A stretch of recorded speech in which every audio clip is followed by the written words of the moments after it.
God'll get you for that one. Maude is owned by Shout Factory. God'll Get You for That, Walter is produced for entertainment purposes only. Sponsored in part by Finley's Friendly Appliances.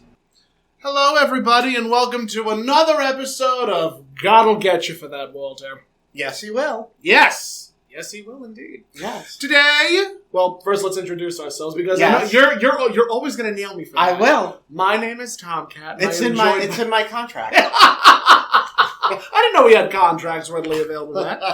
My name is Tom Catt, and I am joined by my fabulous co-star, the effervescent, the talented, the miraculous, the gorgeous Toni Homeperm. Yes, it's true.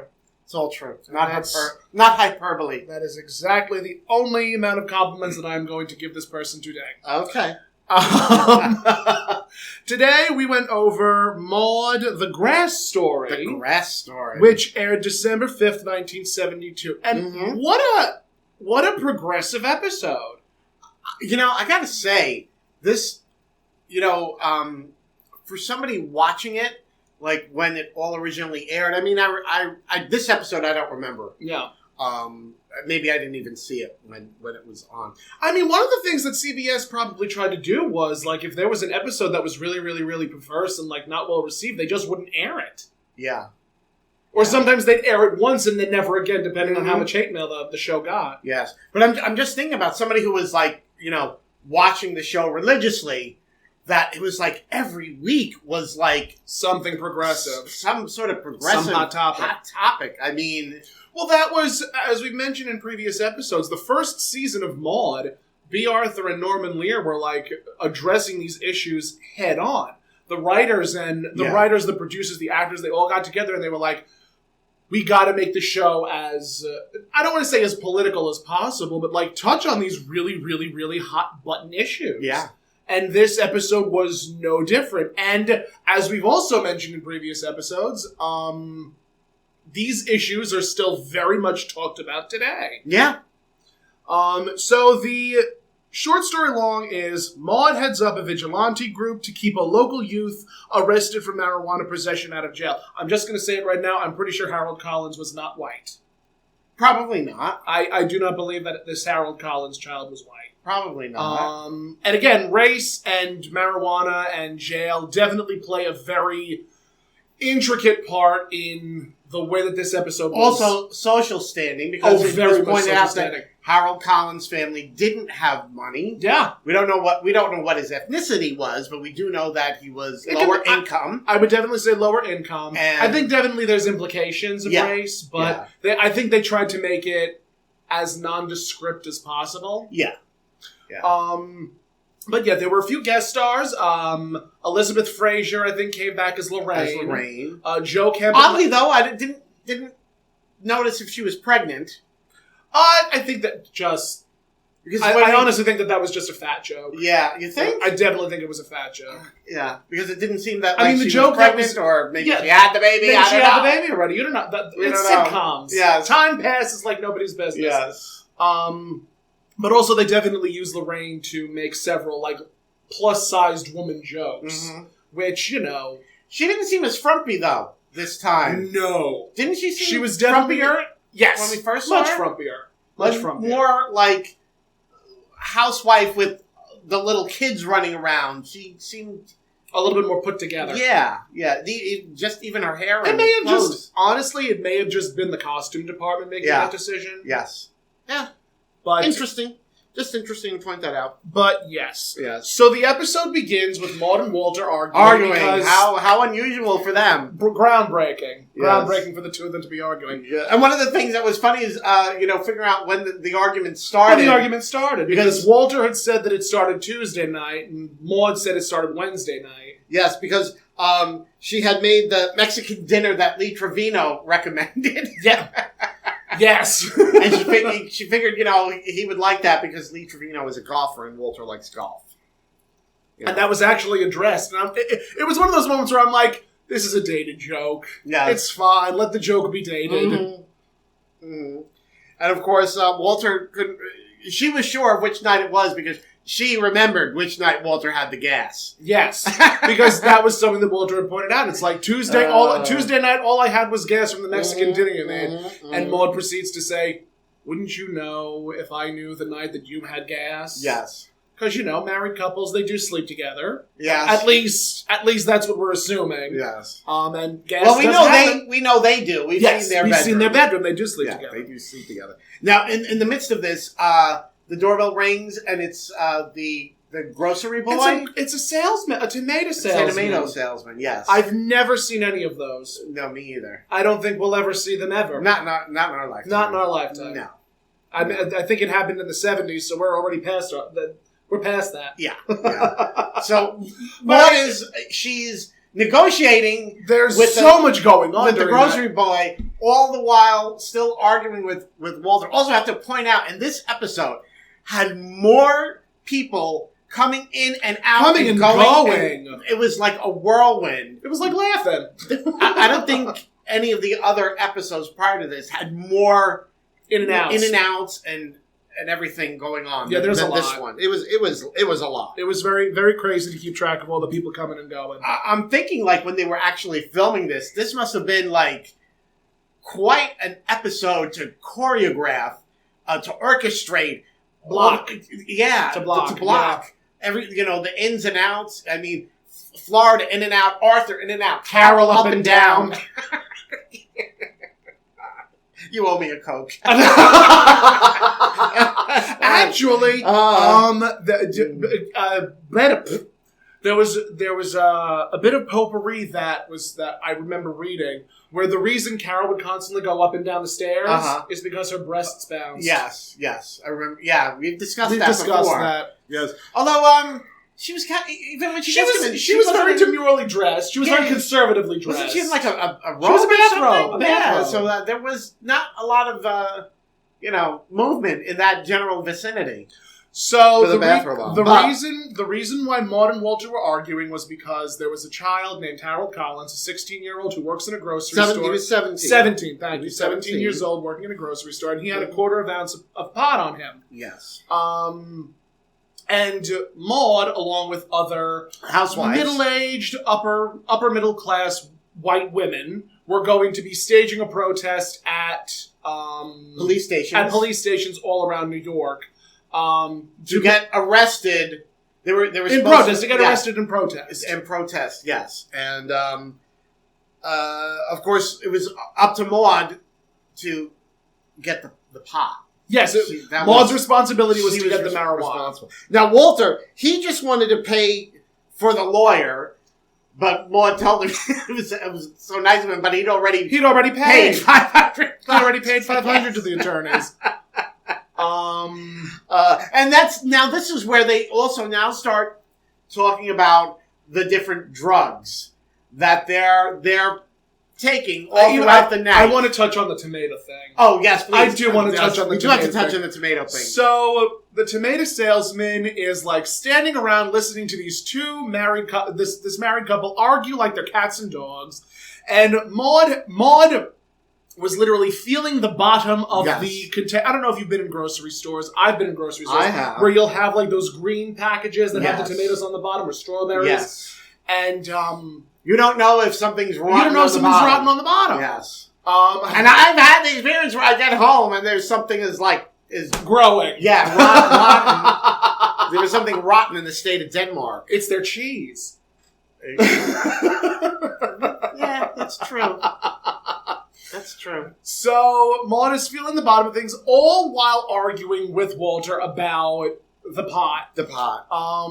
And Harold. And Harold and all that fun stuff. Yeah. And all the while she's like, are you sure the bottom isn't mushy? I've had this happen to me before. And he goes, lady, you got to take your chances. Right. So she gives him the 50 cents for a box of tomatoes. I wish. We should be so lucky. I know. So she takes the top of one half and the top of another half. And then that was her. Yes. That was it. She slams the door in his face and goes about her day. Yes. Just true to form Maude fashion. Yes. But she has a way with these comers and goers. These solicitors that would come to the door. Always. We've seen it before with the flower salesman. But I think that was just so new for the 70s. series. It was so new for sitcoms to see this very aggressively in charge woman. Right.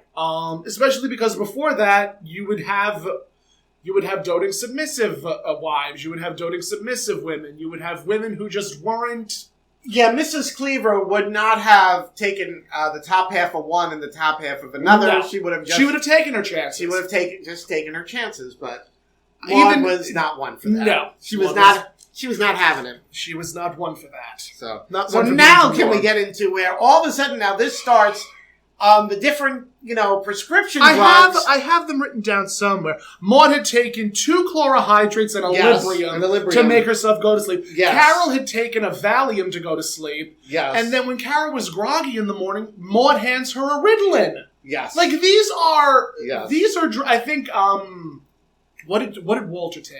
I couldn't remember. I can't remember I don't remember what he took, but that's the great irony of this. That's the great irony of this episode. Is that this kid is going alcohol and drugs. Yes. Are used liberally in this episode, and the child is being held in a prison for a 1/4 ounce of pot. Yeah. While all of these drugs are being dispensed as free as water is in a supermarket. Yeah, like they're giving out the. I mean, nowadays you do need a prescription for them, but but so much. Yeah, which brings a different story now. Which brings us to Arthur coming in. I think. Well, you skipped. I skipped Florida coming in. You skipped because we went into the kitchen. And Philip was there for a few seconds. He was eating knockwurst for breakfast. He didn't have any time. I think it wasn't until the following episode or the next episode where we actually hear Philip speak. Yeah. Like in the first couple of episodes, Philip was just there might have been one word or something. Yeah.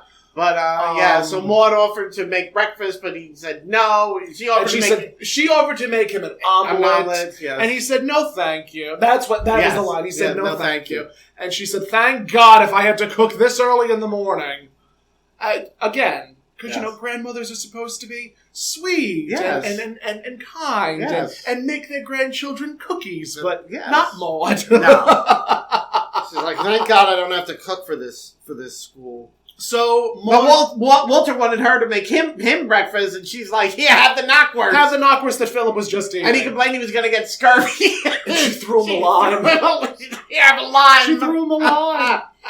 But I mean, again, it's that hypocrisy where it's like, don't feed the grandchild the knockwurst, the cold knockwurst, but feed your husband. Right.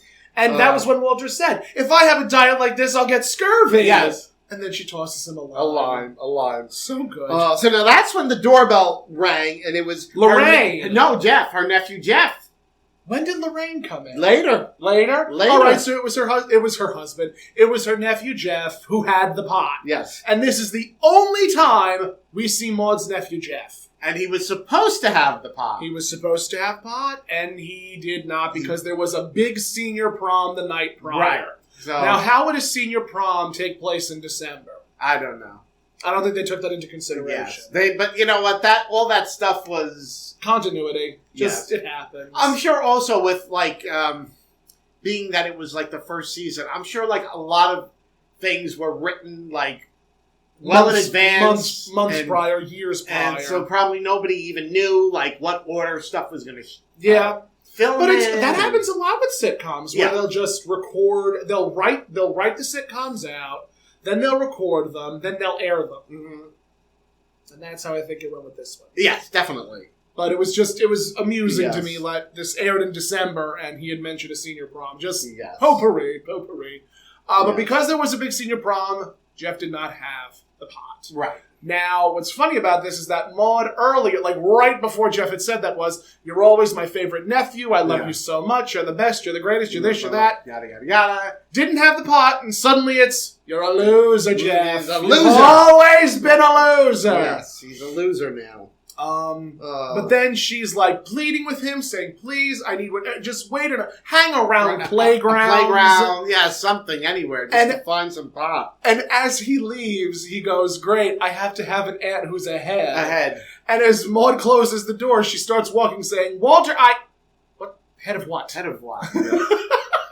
Which I can relate to that so much because as far as like the weed goes, I'm like, I can take a leave it. No clue. I think I tried it in high school and I just never liked it. It makes you jelly-brained. It didn't even do that for me. It just like I just got like a very scratchy throat. Oh. I didn't Yeah, really, that's true. It does dry out. I didn't really get a buzz or anything from it. I tell you, every time I have enjoyed, I can say that it doesn't really have much of an effect on me. It's just it makes me tired. It makes me tired and my eyes are bloodshot. And then I get hungry afterwards. But I tell you, there was one time I was at a convention in Maryland, and a friend of mine gave me an edible. And it was a gummy edible, where the THC, or either the CBT or the THC is much stronger than in marijuana. Okay. And knocked me on my ass. Man. Really? It knocked me for a little. I was literally in bed, just like drool coming down my mouth. And I was in full face. Oh God! I was in full face, and I was just zonked. See, I just have like no desire to experience that. And like I say, it does nothing for it. It does nothing. It doesn't turn me on. It doesn't like. I mean, it does affect how I'm feeling, but sometimes I need to be in the right headspace to feel it. Because sometimes, if you're not careful, you can have a bad time and like have a really, really, really bad anxiety attack. Oh, yeah. Ooh. I've heard a lot of horror stories. Oh. I've definitely heard a lot of horror stories. But it's the same thing with any drug in moderation. Yeah, everything in moderation. Yeah, I've just never. Now, I don't know if this is because growing up, my father was an alcoholic and really bad and had some very bad experiries. And I think that sort of just shaped me. As far as like, I just never wanted, like, as far as like drinking, like I could have, I'm fine with having like one cocktail, but I could go like 6 months and not have anything. The same way. I don't. It's like no, you have no vices. Not really. Not for anything like that. And as far as like like I tried pot once or twice in high school. Like I said, didn't do anything for me.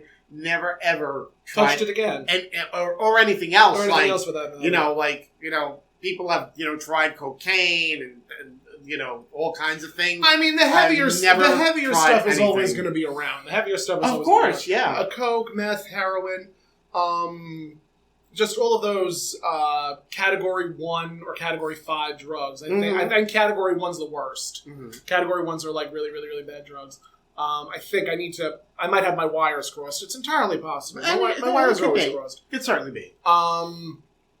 But those drugs, they've existed before us, they'll exist after us, and it's really unfortunate. But the amount of pill popping in this episode, was just now they were like M&Ms. Like now I know why there was an opioid crisis and why there still is an opioid crisis. Yeah. It was. Whew. So that was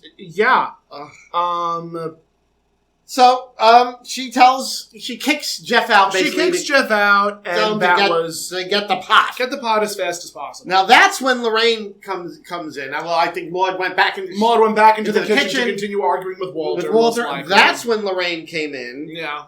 And saying that, everybody's ready. Everybody's on their way. It'll be, I think, 2 girls in 1 car, and then the 6 or 7 other girls will be in Lorraine's Volkswagen. The VW, yes. It's like, the joke is because, the VW was the bug. I was going to say, a tiny, tiny car. You're not fitting that many women in 1 car. No, you're not. So that was what the joke was. And Maude, of course, she's trying to get Lorraine to just go away and go without them. Just her. Because Maude wants to make sure that she can get the pot. Because Lorraine doesn't know that she doesn't have the marijuana. Actually, Lorraine questioned her. And Lorraine asked, you have the pot, right? And of course, Maude, in true to form fact, of course I have it. Of course I do. So she sends Lorraine away. That's when Carol now comes in. And she's exhausted. Yes. She's exhausted because she was overhearing Maude and Walter argue the night prior. And Maude tells us they weren't arguing, she was just talking loudly. Because Walter was trying to sleep. He was trying to sleep.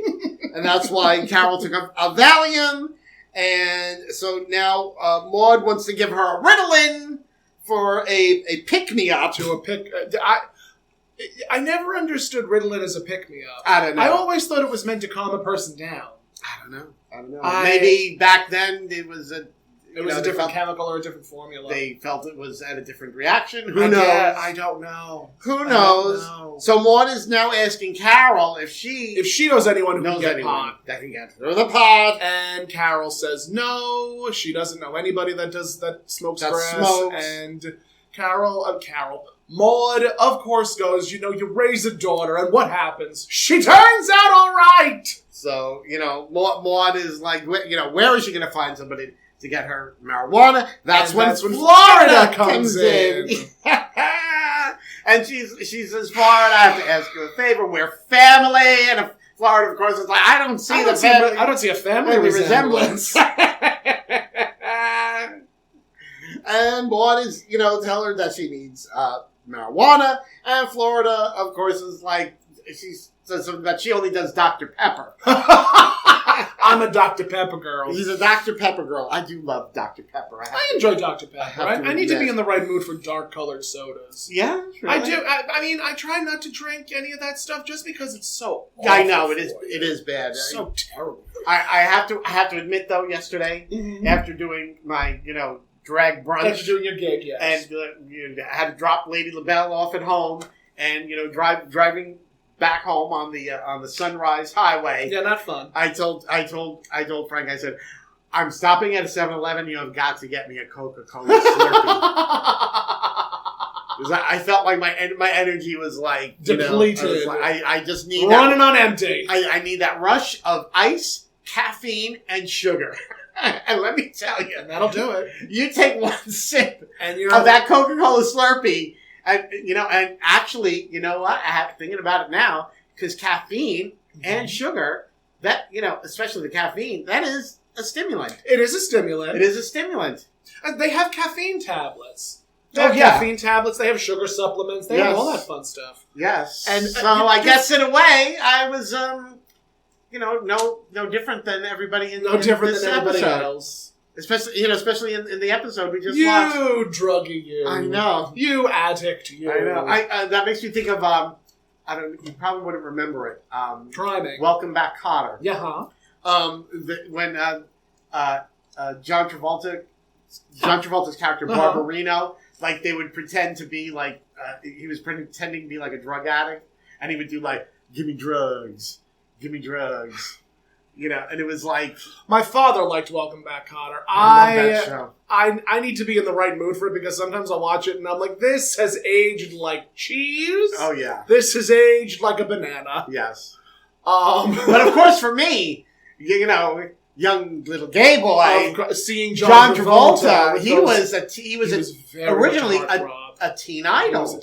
He was a teen idol. I mean, I remember him being on American Bandstand, and he had some like some teeny bop records. Yeah. I forget. Yeah, he was a singer at one point. Yeah, but he was in Greece, so he's but now he's mashed potatoes. Yeah. Well, I feel spud like myself at times. So what can I disaster. Say? What can I say? So of course, Florida cannot get Maude any marijuana, and Maude was convinced that Florida could because she's black and she knows musicians. She must know musicians, and just jokes like that are not fun.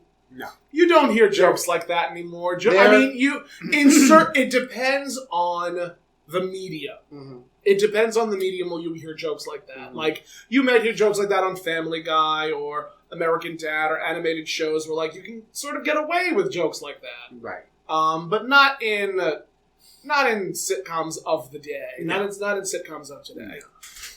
So now Arthur comes in. And he has a hangover. He is hungover. He is very hungover. What did he have? He had a convention or something? There was some party that he was at, some doctor convention that he was at the night before. Right.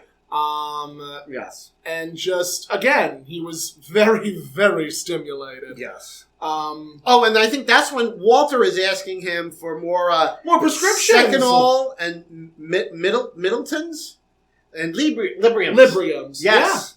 Yeah. Milltowns. And these are all drugs that are certain stimulants for, any reason at all. Some are uppers, some are downers. Yeah. And just like it really points out the hypocrisy and the irony of, and even Carol points it out. Yeah. Like Carol points it out saying, like, you're dispensing drugs like they're going out of style, and you're also like hungover from a party last night from drinking too much alcohol. Like, and then there's this kid who is now arrested for having just a quarter ounce of pot on him. Right. And I think, and Arthur, even being hungover, he has Walter make him a Bloody Mary. Yeah. He's like, get me a Bloody Mary, I'm dying. Yeah. And he makes it for him. But Arthur had mentioned how he should have had it in joint form, because joints are a misdemeanor. Yes, if you I had think it was a couple, three. Where is it? If you only had like 3 joints, the punishment does not fit the crime. That was one of the things that happened, because again, this was during a time when marijuana was just starting to become illegal. Or marijuana had always been illegal. Yes, and there were punishments for it. So 4 joints is a misdemeanor, and a quarter ounce is a felony. Yes. So, hello. Yeah. Yeah. Oh my goodness gracious. Mm-hmm. Yes. But yeah, they were discussing that, and of course, Maude and Carol are like, this is not a question of morality. This is not this is just the punishment does not fit the crime. Right. And Arthur goes on one of his conservative right-wing rants saying, yes, it's a moral issue because once you have people smoking pot and getting high, then you have Jane Fonda. Yes. You know what it all leads to? It all leads to Jane Fonda. Yes. And then Walter says, if it leads to Jane Fonda, why the hell not? Yes. Well, of course, back then, Jane Fonda had gotten herself into a lot of trouble. Yeah. A lot of controversy because she posed... I mean, even today, she's still getting arrested for protesting. Yes, but at that time, she was posing with... she went to North Korea and was posing with the North Koreans. Yeah. And that's when they started calling her Hanoi Jane. That was her. Oh, yes, that's where the expression comes from. Yes, that's especially a lot of the Vietnam vets. Yeah, were very, very outraged. There were a lot of celebrities that were against the war in Vietnam. Yeah, there were a lot of, like Eartha Kitt, Jane Fonda. Oh God, Mr. Smith Goes to Washington. Oh, what is his name? Oh, what's his name? I can't remember. You know his name. I know his name. I can hear his voice right now. From It's a Wonderful Life. Why is his name escaping me? I think he was also against the war. Was he? Mm-hmm. Okay. I'm pretty sure. All right. I'll have to check my sources on that one. Will pop back into my head at some point. Oh my God, it's going to bother me. We have technology at our fingertips, but still we decide to try and search the confines of our mind. We're too lazy. We're too lazy to actually look something. I tell you, not to be off topic or anything. Okay. But there are days when I am like scrolling through Facebook or scrolling through Tumblr or TikTok, and I will get this idea to start searching for something that really piques my interest. James Stewart. Thank you, Google. Thank you, Google. Stewart. Jimmy Stewart, I think, was also against the war in Vietnam. But, there are times when I'm, like, scrolling through the internet and just saying, let me look up something. And then I'll open a tab, and it will lead me to something that I was already interested in. So I'll start scrolling there, and I'm like, wait, no. You're falling into the Google hole. There was something else I wanted to look up. Yes, what was I going to look up? Not the original thing you were going to look up, because... And then the word then you have like Alzheimer's disease floating through your head. Like, right. am I losing it? Yes. Am I just getting old? yes to all those questions. Thank you. And may I remind you that when it's your time to go, I'll remember this moment. I know you will. And Arthur even has the nerve to ask Walter for more vodka. Yeah, more vodka in the Bloody Mary. And he's getting ready to go, to work. He's shaking. Yeah. His hand is shaking. And he's like, well, thank God I don't have to operate on anybody. And then Maude goes, thank God for him. Yeah. What about the person he would possibly be operating on? Yeah. And So Carol had called Arthur out about that. And again, Carol in certain episodes will usually be the voice of reason. yes. And she was here. She was definitely here. But if not Carol, then Maude will usually be the voice of reason. Or the housekeeper will be the voice of reason. Yes. But it's always usually Maude versus Walter or Maude versus Arthur. Or I don't think there's ever been a point in time where it was Maude versus Florida. There may have been like one or two episodes where it was a story about Florida that Maude was butting into because, of course, she's a meddling person. She has to butt in. One of the things that I want to point out is that in the beginning of the episode, when Maude and Walter were arguing, Walter says something that Maude comes back at with, what police precinct is going to arrest upper middle class white women? Right. As a matter of fact, I have it written down. Where do I have it written down? Because we have notes. Yes. And we're, oh my goodness gracious. We take proficient notes. We take the most proficient notes, even though my handwriting is god-awful. We can't read what we've actually written. But we have the notes. No one is going to arrest a group of middle-aged, upper-class white women. Which is a very Karen thing to hear. I think now. Maude would be a modern Karen. Yeah. Maude, I think, would be a modern Karen. Only under certain circumstances. In certain circumstances, yeah. Especially if she feels that she's right. Yeah. So, most of the time. Most of the time. I mean, think about when she got the ticket, and the cop. She uprooted a mighty sequoia that day. Yeah, she was just unrelenting in her. I mean, the motorcycle cop had to literally follow her into her house, and I mean, looking at it now, it's like that's a very Karen. It's a very Karen thing to say. It's also white privilege. Yes, to be able to say that no police precinct, regardless of possession, will arrest a middle-class white woman. Or an upper-middle-class white woman. Right. Especially someone who is even slightly wealthy. Right. And it sort of dangles in front of your face when it comes to the prison system. Mm-hmm. Because the prison system is predominantly made up of minorities.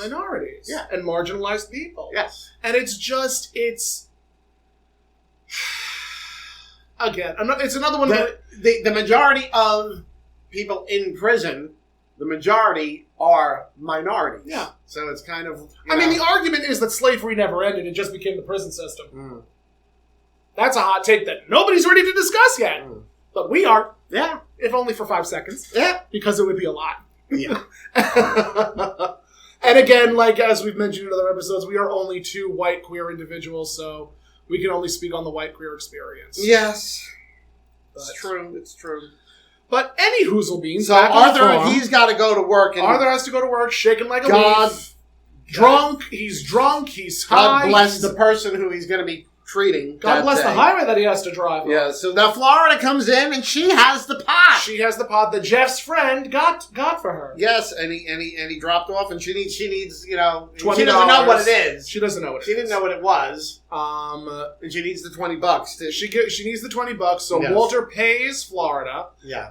And as Walter pays Florida for the pot, Maude grabs the pot and goes, "Oh, Florida, there is a pot fairy after all." Yeah. And Florida takes there was like a second there where they're like pot fairy. Yeah, there was a close up of Florida. A close up of Florida. She goes, "Funny, he looked normal to me," which was as I even mentioned to Tony, I'm like, it's a gay joke. Yeah, it's a gay joke, and it was not a good one. Not a good one. I didn't find it funny. Neither did I. So, but I think during the 70s, the term fairy was like fairy, Mary, sissy, pansy. Like, Yeah. these were all words and terms that were thrown around. And all the names of drag queens. all the names we know.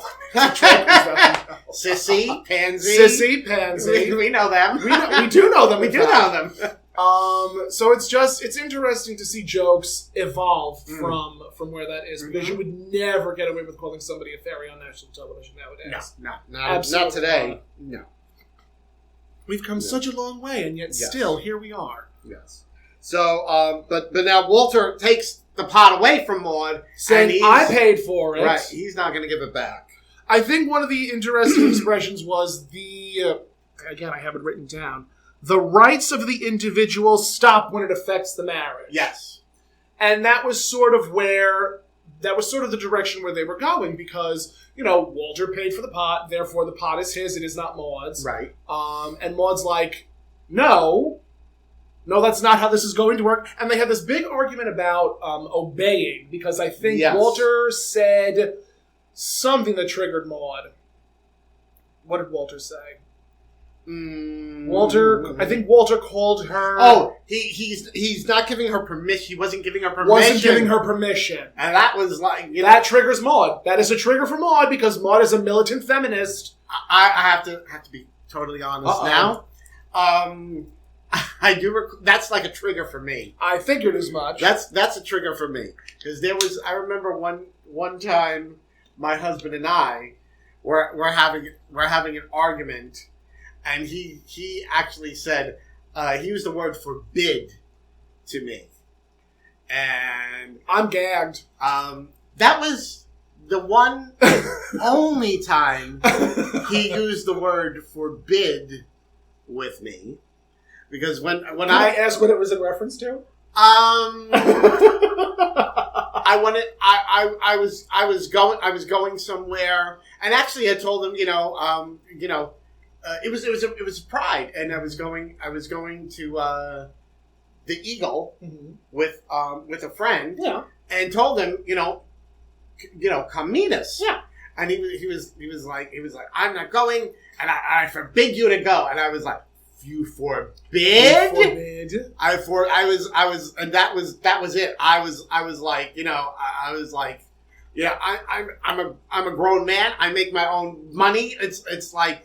I was like, nobody is gonna tell me that they forbid me to do. Especially, I was like, I was going just to like socialize. You weren't going again, and told him to come. So it wasn't like I'm going to the bar, and I'll be home when I get home, and It's not like you were being a dirty stay-out. No, it wasn't. I was like, a friend had come up from Florida. It was Pride. Yeah. We had gone to the parade, and then it was like we were going like afterwards to socialize, and I invited him because he had to work, and so I said, don't go home, come meet us. Yeah. And he was like, he used the word forbid. And that was the end of that. Yeah. Did you make him sleep on the couch that night? I think so. I think so. Yeah. It's funny when another person tells another person that they don't have permission to do a certain thing. Because I will use an example that I was a part of when I came out. I had to come out to my family 3 times. And each time was met with bitterness, anger, and sadness. Okay. And every time it was almost like my family just did not want to believe it. And every time it happened, I was always met with resistance. And the resistance was strong with my family. I'll bet. I remember the Italian-American families? Please. Mm-hmm. The first time it happened, how old were you? I was 20. Okay. I was 20 when I came out. And my mother found out about it, and the first words out of her mouth were, "You just broke my heart." Oh. And I'm like, I'm a mama's boy, so like as soon as I hear that, I'm like... You're crushed. Yeah. I'm devastated. Yeah. So I'm like, I'm sorry, I don't know what to do. Like, this is who I am. This is what's going to happen. And I immediately start calling friends of mine that already knew, that I've already told. My mother thought that they all influenced me. So because of that, she was very hurt that I was telling all of these people whom either knew or didn't know, and she was just really hurt by that. Did they ever use the that logic, thinking well, maybe it's just a phase, maybe you just haven't met the right girl? That was the second time that came out. Oh, okay.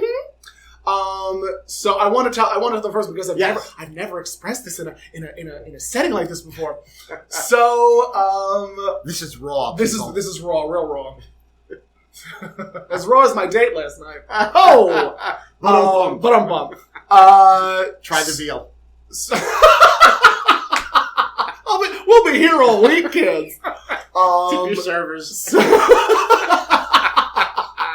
So the day goes off, my mother is really, really, really devastated. She comes into the room and she just cannot look at me.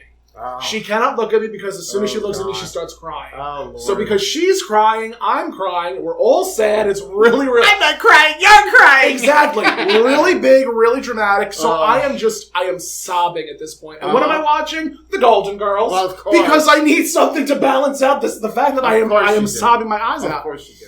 So the day continues, and then my father comes home. Oh yeah, it's a party. Yeah. It's a real party.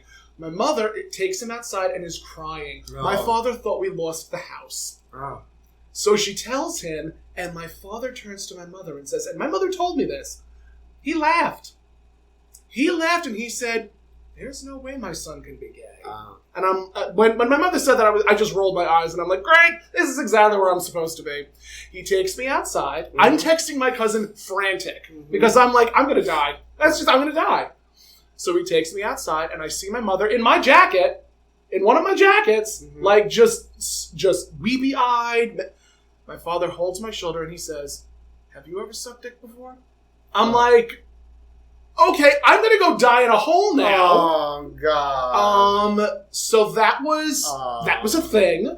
Oh, lovely. And I said, just what you want to hear. Just what I want to hear from my father. Just what I wanted to hear from my father. Have you ever sucked dick before? That's what every gay child wants to be asked by their parents. What?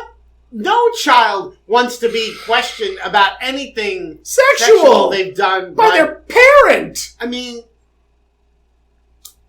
just saying it sends shivers down my spine. So because of that, because I had said no, my father took the initiative and says, well, then how can you be if you haven't? And I'm like, I'm sorry, I did not know that dick sucking was going to be a barometer for figuring out where I am as far as... Oh, it is. Your father knew more than you. Didn't you know that? Where you are on the gay scale. Where I am on the gay scale is determined by how much penis I've had in my mouth. Yes. So we apologize for the graphic imagery that we're putting in front of you, but this is sort of part of this idea that it's about control.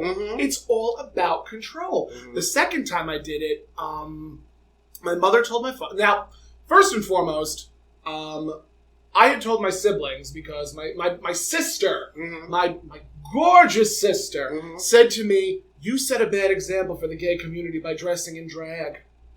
Had the nerve, the audacity to say this to me, of all people. So when she said that, I'm like, what?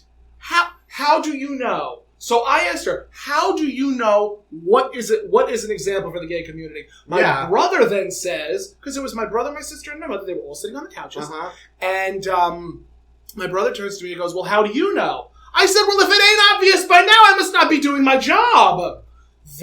My brother and my sister, got up, walked out of the house. My brother turned to my mother and said, good luck with them.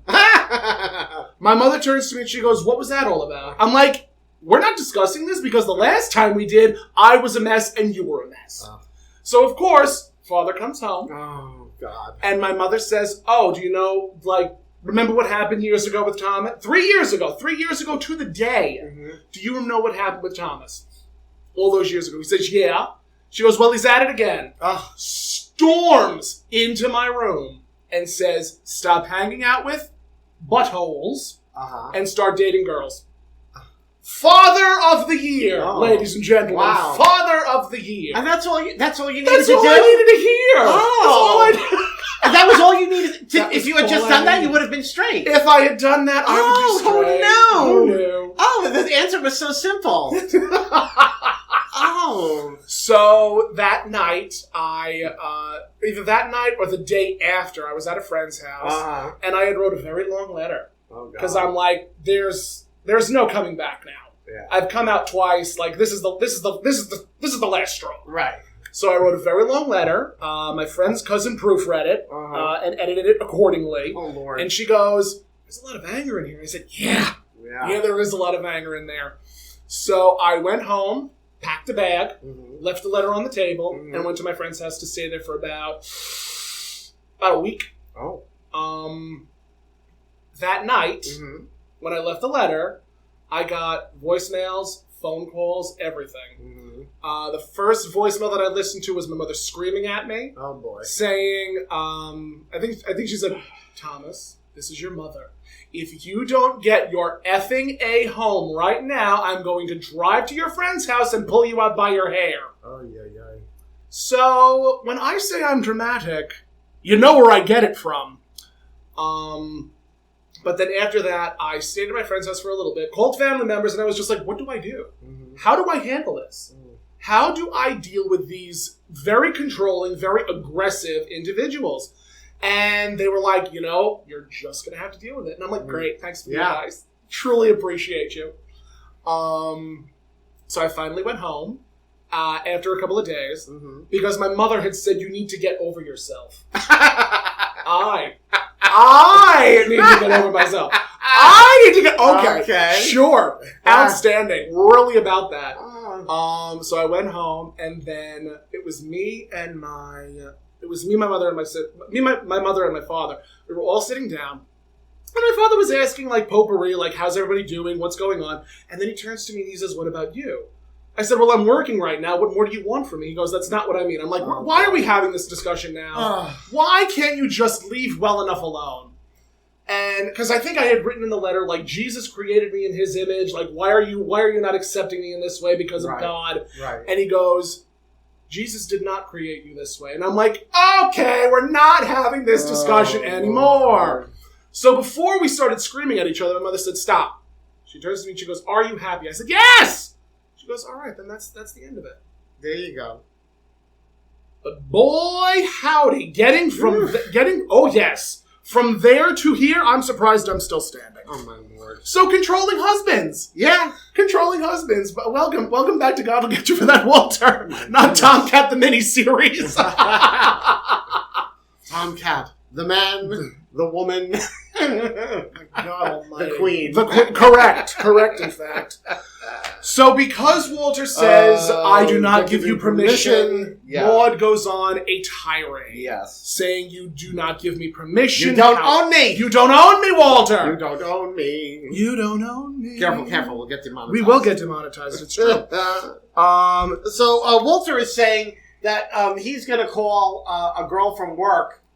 And a young chippy. Yeah, who thinks his bald spot is cute. And he shows it to Maude. He literally waves his head, turning his head to Maude. I can understand where he's coming from. I can't. I'm just... My hair's already gone the way of the dodo. So, while Walter is on the phone saying, hey, it's Wally, baby. Yes. Wally, baby. How about... I've heard Walter refer to himself as Wally. Only when he wants to get under Maude's skin. That's a trigger for Maude. Okay. So, while Walter's on the phone with this young chippy, in quotation marks... Who is that in reality? It was Arthur. Yes. It was Arthur. He goes, yeah, we have plans for this weekend. We'll go and make a big thing of it because Maude is obviously going to be in prison because she's being arrested for the possession. So he ends up saying, what does he end up saying that causes Maude to just lose it?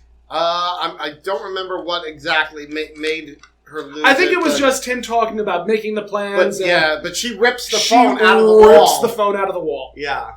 Rips the phone out of the wall and, like, is screaming. And she was in a very pretty dress doing it. Mm-hmm. Like, she wasn't in her traditional pantsuits. No. So she rips the phone out the wall and goes, Walter goes, Maude, you just ruined my plans for the weekend. Right. How dare you? Right. So Maude, I think, turns to him and goes, I think she tries to plead with him a little bit, which triggers Walter to say, so the rights of the individual do stop when it affects the marriage. Yes. Yes. And that's when Carol comes down. I think Florida also came in. Oh no, Carol came down. Yeah. And I don't know exactly what happened. It was such a mismatch. There were a lot. There was a lot of things happening. I think Carol was talking to Walter, and Maude went into the kitchen, and then Florida came out of the kitchen and said that what a woman that Maude is. Yeah, Maude grabbed a handful of oregano and left and stormed out the house. I think she said, "Oh no, I don't even have the quote that Florida said that Maude said." All I remember is that Walter had asked her why oregano, and Florida goes, "Well, maybe I think it's because she thinks my Italian food is terrible." Right. Yes. Maybe the way I cook Italian food is a crime. Right. So after that, we finally cut to the police station, the police precinct. Yes, and all the housewives are there. All of the housewives are there. Lorraine, and Maude comes in. They start singing "We Shall Overcome." Yeah, little cringy. Yeah, a bit. Maude is telling them that she has the marijuana and she's going to go speak to the police desk sergeant so that they can all be arrested. Yep. That's because that's the big thing. Yes. They all want to be arrested. It was almost like, we're all getting manicures today. Oh, yeah. we're all getting arrested. We're all getting arrested today, girls. It was very. If you watch the episode through today's lens, it's a very hard episode to watch. Yeah. Because you're looking at these middle class, you're looking at these upper class, middle-aged white women who were staging a protest and trying to get arrested for possession of marijuana. Right. When today it's like, oh no, we don't want to be arrested. No. We can just protest in the streets. It's fine. Yeah. It's not easier because you'll still be arrested anyway. Yeah. Please. Let's not get started on that. It's an amendment. It's an amendment. You have the right to protest. It's the First Amendment. You have the right to protest. Yes. Because right now in New York, there's legislature they're trying to put through, I think in Nassau, where police can sue protesters if they're injured. Yes, it was on the news today. Wow. Yes, and I'm interested to see how that goes. Yeah, and because it's only back the blue when the blue is behind you. Right. Yeah. And a lot of the civil rights attorneys are saying this is they're trying to curtail freedom of speech and the right to protest. And there are so many things that are under scrutiny because of present political motivations. It's really disgusting. It's really unfortunate that this is where we're at right now as a country, where we are just that divided. Yeah. Where we are just that divided on literally everything. Everything. And it's all about the rights of the rights of marginalized people. Yes. I think it's genuinely because marginalized people are finally speaking up and they're tired of being stepped on, present company included. Right. How many times do we have to have anti-discrimination laws about being LGBT? Right. It's just, we are so divided. We are. And then there's Maude. So she goes to speak to the desk sergeant, played by Joe Campanella. Frank Campanella. Who the officer's name was Joe Lazario. Yes. Joseph Lazario. Joe, and he reminded. And Maude insisted on calling him Joey. Yes, and he reminded her of the Pope. That is a power move.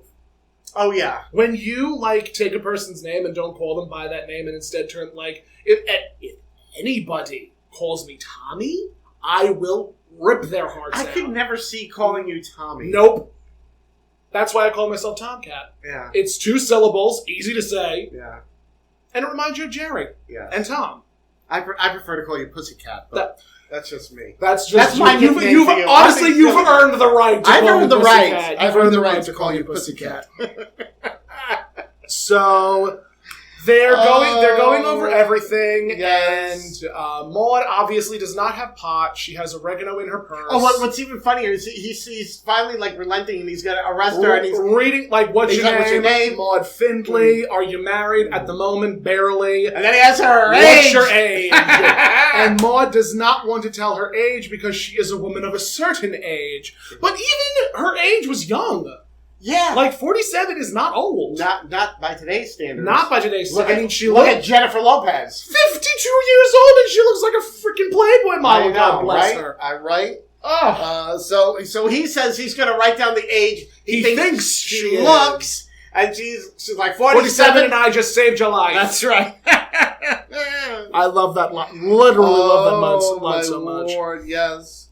So now he, of course, when she shows him the pot, there was a little back and forth. Yes. It was a little dry in certain areas when it came to like the back and forth. Yes. But he smelled the oregano. Smelled the oregano because yes. he's Italian. He's been on it all his life. That's right. I don't use oregano in my cooking. Do you? Oh yes. Really? Oh yes. And I have to be in the mood for it. It has an interesting taste. I always put it in my sauce. No, I know. Yes. Now I know for future reference. Have you ever burnt it? No. Maybe that's something we could try. I very rarely burn anything. So now he's having a rough day. So she offers him a Dexamil. Offers him a pill, right? And now I'm like, well, God, if this was today, it was like you'd probably get arrested. You would for offering the cop that would be considered bribery, right? That would be considered a bribe. Yeah. I genuinely think by today's standards, giving an officer a pill to pick him up would be considered a bribe. Right. That just. So now, Maude. Baller move, though. Yeah. A real baller move. Yeah. Like, here, you can certainly arrest me, but you're so exhausted. Here's one of my pills. Here, have a Dexamil. So, she, he doesn't want to arrest them. Yeah. So she's threatening that they're all going to get naked. Yes, they're going to stage a sit-in stark naked. They all start to disrobe, and then I was going to say Frank, but then Joe calls over one of his assistants. What was the Collins? Yeah, no, Collins was the name of the kid. Oh, that's right. Howard Collins was the name. Yeah, Howard Collins was the name of the kid that was arrested. Right. He calls over. He calls over one of his assistants. The sergeant calls over one of the cops under him and says, "Here's what, $20, $50? Something." Yeah, and he tells him to go buy some pot. Go to the corner and buy this lady some grass. Right, so that they can be arrested. And he goes, there was a big laugh because obviously the hypocrisy of it all. And Maude just gives him this incredulous look, like You know where it is? Yeah, and he's like, we know where it is, we just don't have time. We don't have time to round everybody up. Yes. And I think that's about when the phone rings. So the phone rings. And the whole, tone of the episode just shifted. Totally shifted. Because he looks at Maude and goes, "Lady, go home." Yeah, he's just like, go home. Them to go home. Yeah, just get everybody, go home now. So Maude surmises and puts two and two together and says that was about the Collins kid, wasn't it? Right. What happened to him? Yeah, and the judge gave him 3 years. 3 years for possession. A little bit of pot. For a quarter ounce of pot. Yes. But meanwhile, everybody else in this whole episode is drinking, popping Seconal, drinking pills, Middletons, and Libriums. Dexamils, chlorohydrates, Valiums. Yeah. So, but I think is one of the beautiful things about a lot of Norman Lear shows is that he that was his goal. Yeah. His goal was to point out the hypocrisy of American politics. Yeah, and not just politics, but also societal norms. Absolutely, he really did it in this one. Oh, absolutely. Yeah. Absolutely. I genuinely think that during the 70s, his finger was on the pulse of American society during the 70s. Yeah. Because he had so many hits that dealt with a lot of these issues. Yes. That we're still talking about today! Yeah, so they all start leaving, and the desk sergeant pops the Dexamil and drinks some water. Yeah. And I think Maude was also mentioning his kids and saying, how would you feel if your kids were in the same situation as this Howard Collins kid. Getting arrested for possession. Yeah. And